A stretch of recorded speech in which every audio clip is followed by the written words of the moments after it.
5 Cincinnati city departments spent more than $16 million in overtime last year alone. In 3 years, the city's OT spending increased by $3 million, even though there were more workers on the job. I think where we are now, we recognize and acknowledge collectively it's too much. City Manager Harry Black started working here 5 months ago. He's already working on a plan to stop spending so many tax dollars in overtime. Black told us he's meeting with department heads to find out why it's so high and their plans to cut it. The largest spender, Cincinnati Police, spent more than $6 million last year. What do you think got it to the point it is now?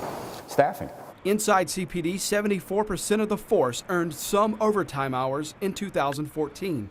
One officer brought home $54,000 in overtime. That pushed his total salary to $125,000. In all, a dozen officers earned 6 figures in 2014, all because of overtime. Are you comfortable with that number? I wouldn't say that I'm comfortable with that number, but what we will say is that we're confident that we have our overtime allotment being properly scrutinized. The second highest spender, Cincinnati Fire. The department spent $3.2 million last year, from public safety to public service. The sewer, water, and public services departments combined spent nearly $6.7 million in overtime.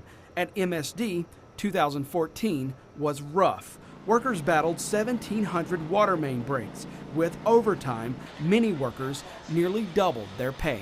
How is that possible? Again, going back to our record number of water main breaks that we had last year. The city's infrastructure is old, increasing the after-hours calls that rack up overtime.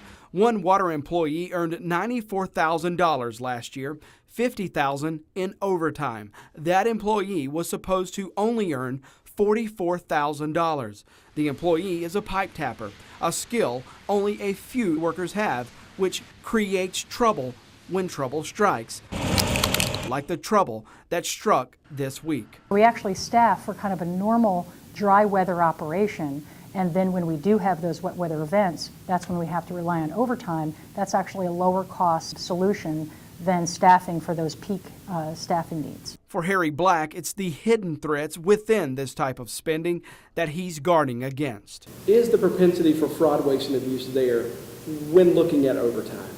When you're talking about human beings and money, the potential will always be there. All of the parties involved understand that overtime, although it's unavoidable, we must be able to demonstrate and document that it is what it should be, nothing more, nothing less.